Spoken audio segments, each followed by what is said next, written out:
Now we're live. Okay. 100%. Is it going to tell me? Try stopping the app and start it up and then go to my page. That's a good idea. And Oops. also remember to speak up because you're a little far away from the... Okay. Your voice is loud. It carries. It does, yes. My mother had a voice like that, only it was much higher, but it could pierce through anything. And, I got my father's kind of soft-spoken.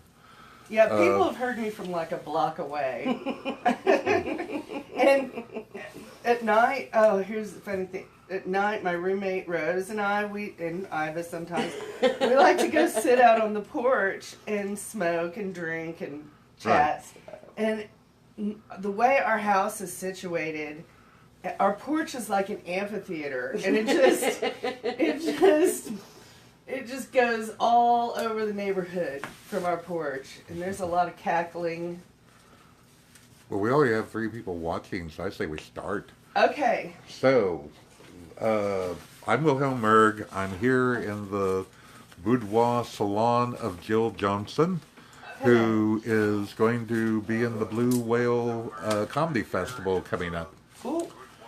We might turn that down. I'm trying. So Jyl has 5 years of storytelling experience with the OK Slam group. Is that how you say it? Tulsa? OK So Tulsa. Thank you. And you're on the committee for OK So, right? Mm-hmm. I'm the head judge.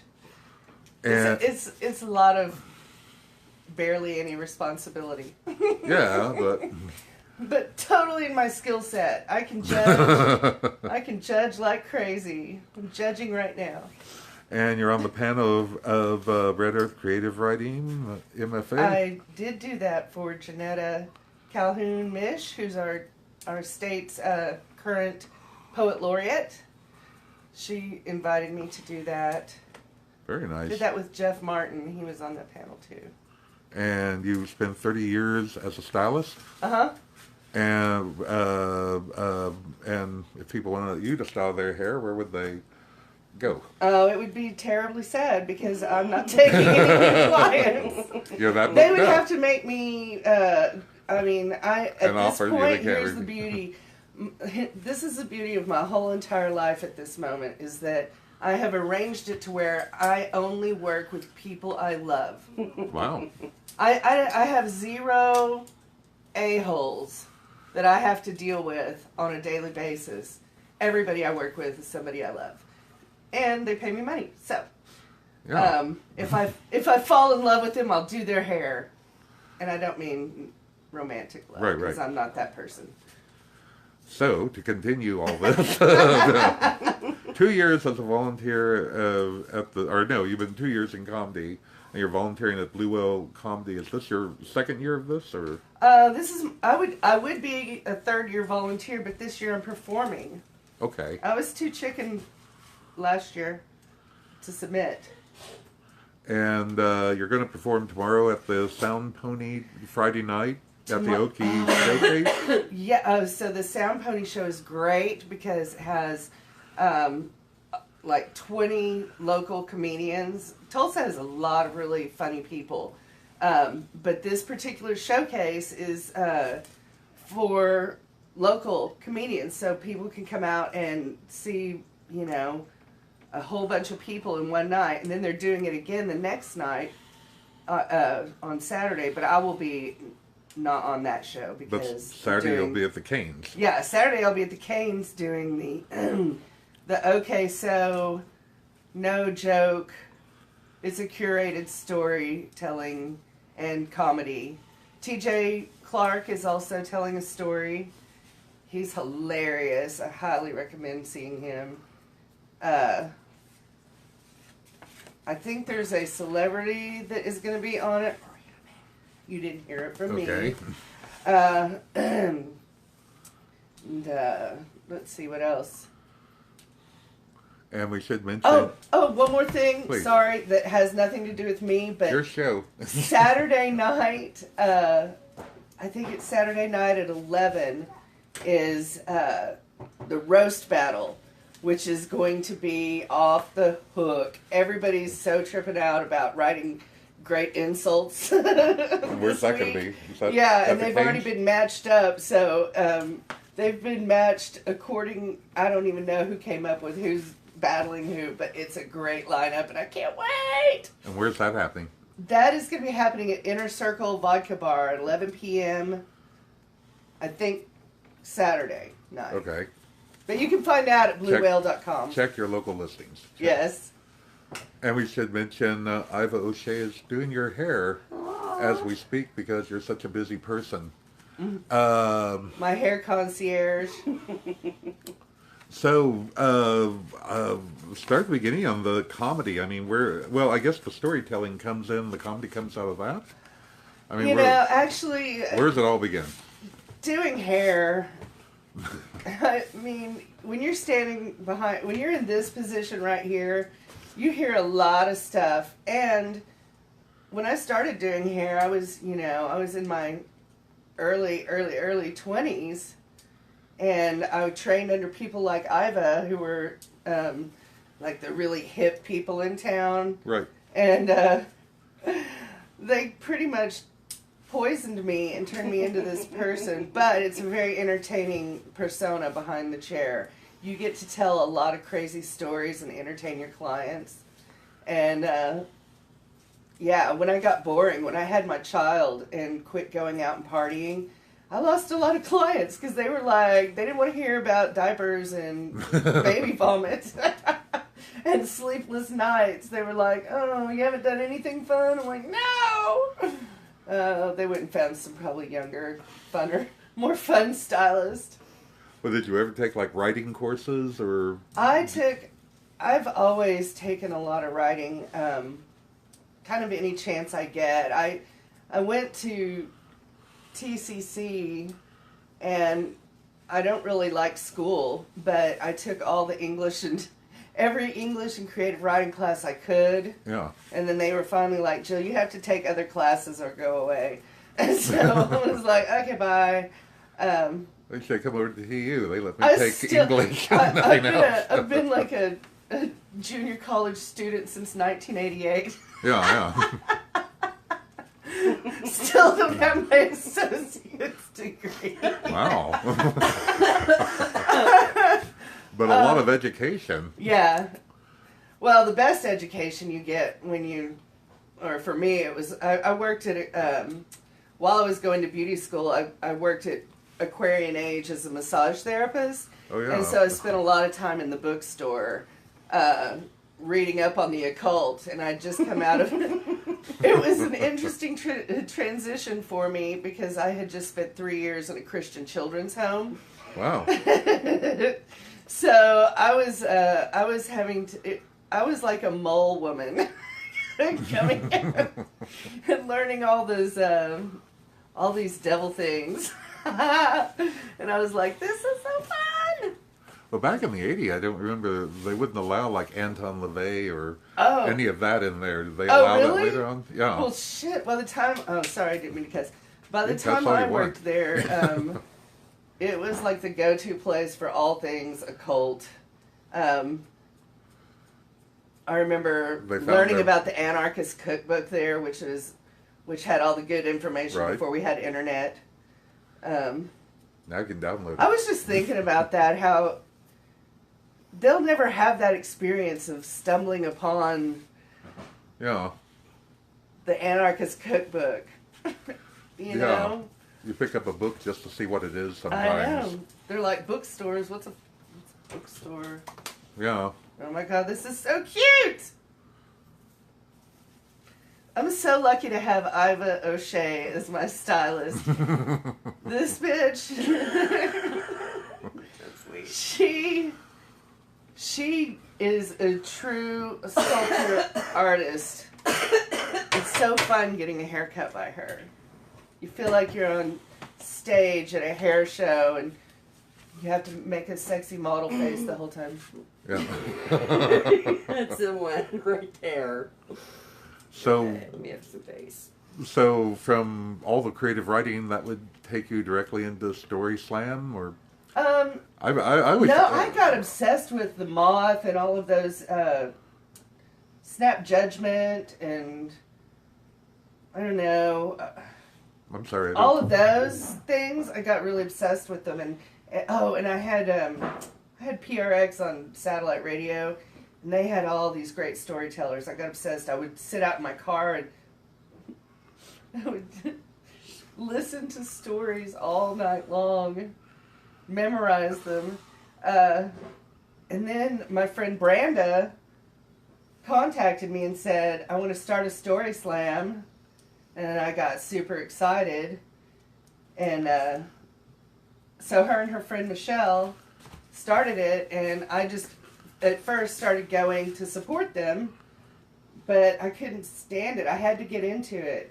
I wanted to do that. And I did. I told a lot of stories. I won one, maybe a couple, I don't know. But then, after a while, I just was such a part of the scene. I felt bad competing, so I just became a judge.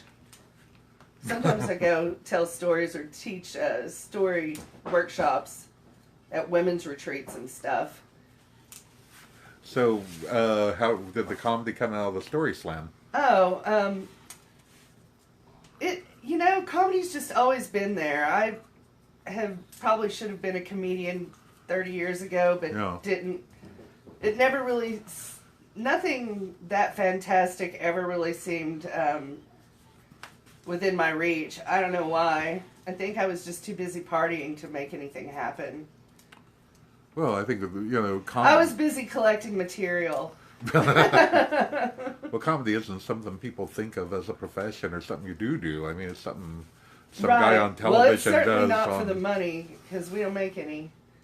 Unless you're super rich, or, super famous. Yeah, once you become Robin a lot of Williams the people that are performing at this festival are doing so for the thrill of it. Yeah. Nobody's making money. I mean, there's probably, the headliners are making money. Right. But everybody else is there going, look me. So having fun. So as you've evolved, what have you learned? What have you changed? From your preconceived notion going into comedy to where you are now? Man, I think what I've learned is really a lack of respect for people who do it, because it's hard. What the hardest part for me, and it has been from day one, is practicing the same material over and over and over and honing it. Yeah. I'm bad at that. I almost can't stand to hear myself tell the same story twice. Yeah. Unless it's been a long time since I told it and it's all of a sudden exciting to me again. If I feel like it's too rehearsed, I don't know. I don't feel like I'm delivering it with the joy that I should. I do a lot of new material on the spot. Well, like George Carlin would hone the same material for a year, right? Yeah. And then just get rid of it on the and HBO we have some show. local comedians here that are great at it. I mean, we had Ryan Green, TJ Clark, Laura Cook, Tom King. I mean, the list goes on and on. There's just so many. Yeah, my stuff is different. There's only a couple other people that kind of improvise a lot of their stuff. And, we're generally the kooky ones. Everybody else has a little bit more intelligent humor, maybe. So how much of it is improvisation and how much is outlined? That depends on what I've imbibed in before the show. If I go on stage on acid, the whole thing could turn into a show about this woman in the front row who looks like Elphaba from Wicked. And if you were on meth? I haven't done any meth in so long. Let's think.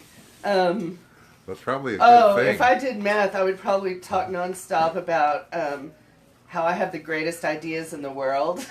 Yeah. I'm so inspired. Yay! I'm going to do arts and crafts and talk about jokes. Yeah, I would probably involve hot glue. And how many outlets are there to do comedy in Tulsa in this Well, area? Tulsa has the Looney Bin, which they feature local comics like on Wednesdays, Yeah. and occasionally have a special show for local comics. But generally, what they do is they bring in two from out of town every week, and they come and they, after the locals do their thing on Monday, the two out of town comics come and do their headliners in the feature. So they're there all week long. We usually have a local person MC it. Right. So, and then we have open mics. The first shop on Monday night is pretty much the greatest thing that's ever happened, I think. Really? It's so fun. The crowd is so happy and accepting, and the comics seem to be really confident there because you're mostly performing for all your friends, and everybody gets a little loose before Right. the show starts, and Wait until medical marijuana yeah, so kicks you in. have to get there early and sign up.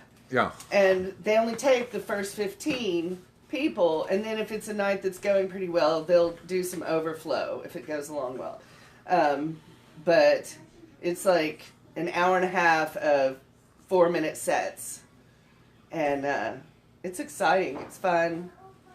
So what, in the 4-minute set, I guess the whole thing is, first you're trying to fill it, and then you're trying to edit down just for 4 minutes, right? And there's also an open mic at the VFW on Tuesday nights. Is that the one on 6th Street, or the Yes. one over? Yeah, That's 6th not the Street. one by the cemetery. It's the Centennial Club. Okay, yeah. Inside the VFW on 6th Yeah. Street. That is Tuesday nights, I think at 8. Oh. And let's see, what else? Oh, there's at Starlight, which is such a cool Yeah. club. They have once a month on a Friday night, they have a comedy night. And the Beehive Lounge has comedy, I think, once a month on Thursday nights. I think that's right, yeah. Yeah, the Beehive, I didn't realize was under new management. I remember it being kind of a old drunk bar for so many decades. And now they've got like punk shows. It was on 3rd or 6th Street before, and now it's on 1st. Well, the first, that club, whatever it was called. That club. That used to be kind of a dive. Now it's kind of a hip place to be. That club, what I remember when Whittier Bookstore, adult bookstore was next door. Yeah. That club was called the Dollhouse. Oh, that was the Dollhouse. And it was pretty gnar. I went in there once, thought the and there was Dollhouse was a one pregnant over. dancer, and they weren't supposed to get all the way. I know. You know, so they're like getting down to their Playtex, cross your heart, 24-hour bras. I know, it was bad. I was with a friend who had just turned 21, and he wanted to go to a strip joint one night, and we'd have to go all the way across town, and we went to the Dollhouse, and we walked in, and all the women were bigger than me. And like you said, they weren't supposed to take off their clothes, but they gave us the honor of. And I remember after we were done, we went out to the car very quietly and just sat. Well, as soon as we closed the door, we laughed for like 20 minutes. It was like being trapped in a David Lynch film. I've been into a lot of the strip clubs in town because this friend of mine, Therese, she was actually Dan Rife's girlfriend in like 1990 or 89 at this time. And she worked at, she would go dance at these clubs, but she would get fired from everyone, usually for being on drugs. Or one time we went to go see her there. It was at the Stables where Walmart Neighborhood Market is now. I know on where the Peoria. Stables was, yeah. So she's in there, and some guy reaches up and touches her, and they're not supposed to touch you. Right. And she turned around and kicked him in the face. and then jumped off the bar and said, "Let's get out of here," and we like fled. And then she talked me into being a stripper one night at Show Place, which was I remember Show Place. That's way out east. super gross. Yeah, that was Admiral and Memorial. I made $13 that night. Wow. I was flat chested, but I thought I could, whatever. I, they weren't ready for my music. Like, there were women in there stripping to Eric Clapton, and I'd bring in the Flying Lizards and wow. 9 Inch Nails and I think the Creatures. And you don't know, you don't realize how long your songs are until you actually are trying to like take off 3 pieces of clothes to it. And you picked Layla. I was like, it was so long. But I remember the guys were like not into it. I had on, I was bald and I had on a black China doll wig. And the guys were not into me. And my friend Therese kept going around and hitting them and going, "I see you looking, give me $1 for her." After that night, I was like, I don't think that was very fun. I'm not going to do that again. Well. But I did it. I got to say that I was a stripper. I used to be a stripper one night. Yeah. At the grossest club in town. That wasn't the worst. I think Escapades. Escapades. I always wanted to go in there just to see what it was like. They didn't have regular lights. They had Christmas lights. And as the years went by, the Christmas lights, just more and more of them went out till there were only like 3 the last time I was in there. Oh. And, the way you end up, because they didn't have alcohol, they could stay open till 4 o'clock. Right. So you always end up at, you go to a nice strip club with your friends, and at 2 o'clock they're roaring drunk, and 2 more hours, so you end up at Escapades. I remember, which is packed at 2:30 in the morning because there's nowhere else for these guys to go. I remember trying to go in there once, and they wouldn't let me in because I was unaccompanied, and I was not applying for a job. Wow. Yeah. They were like, "Oh, if you want to come in and dance," and I was like, "I'm not dancing. I just want to come in." He was like, "No." At the other strip joints, the single lesbians were welcomed and regularly came in. I always had to have a guy with me to get in anywhere. Huh. Yeah. How sexist. It is, but, I guess there's a bunch of psycho women that stalk their husbands there. I could see that happening. Psycho women stalking their pervy husbands. Yeah. I had a lawyer like that. So, tomorrow... getting off the strip joint. Oh, yeah. Oh, getting back. Oh, we're live. Yes, That's we are. Right. Yeah. So getting back to your career. Oh, believe me, it's been worse. I'll tell you, after we turned off the camera, we had a really bad faux pas a few weeks back. Anyway, getting back to the Blue Whale. So while we can't expect a show anywhere near like that, I keep my clothes on these days. And you still might get some dollars. Yeah, well, Tips are appreciated, right?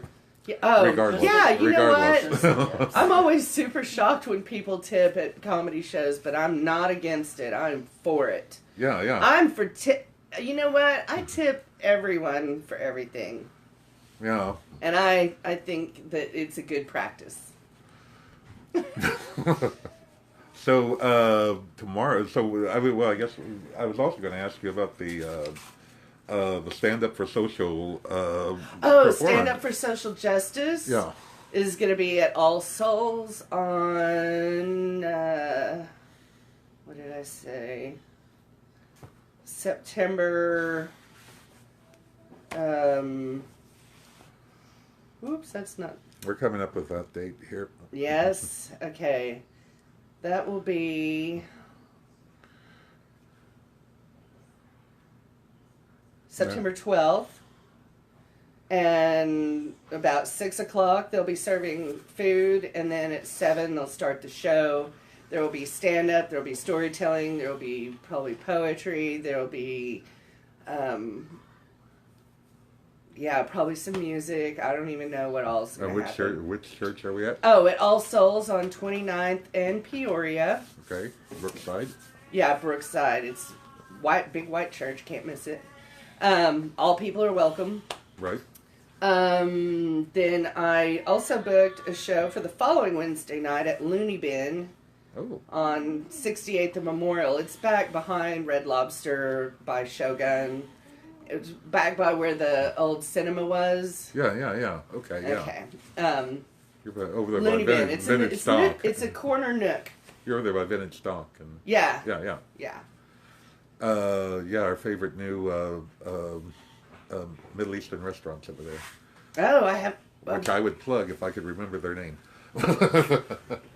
Ooh. So, I think I ate there once. Yeah. Excellent stuff. So anyway, Looney Bin, and is that going to be 4 minutes, or is that going to be a longer set? Or how long of these sets do you do? I'm well, not you know, sure it how you do depends on the this. show. If you get booked on the Beehive show, those are 15-minute sets. Right. And Starlight is 15-minute sets. Looney Bin, I think, is 5 to 7. Okay. First Shop is 4. VFW is probably 5. And how hard is it to go between different timings, or? I have a hard time with the short sets. Yeah. I can go for a long time. That's what she said. I can see that. As you just did. Yeah, oh my gosh. I know, I'm trying. My big thing right this moment is that I have to decide what story to tell Saturday night. And, I think I'm going to tell the eating a sheet of acid in jail story. That sounds like a good one. It's got everything. Drama, comedy, surrealism. I laughed, I cried. Yeah. There was redemption. There were villains. Okay. Slapstick wackiness. So, all right. What time do you go on tomorrow, or do you even know? Is that something you guys figure out the day? Well, one of my other jobs that is among my list of things I do for money that is only with people I love. I pick up kids after school. I have a little jumble of kids that I tote around. So Right. I'll be dropping the last of them off around 4, Right. and then I will go straight downtown.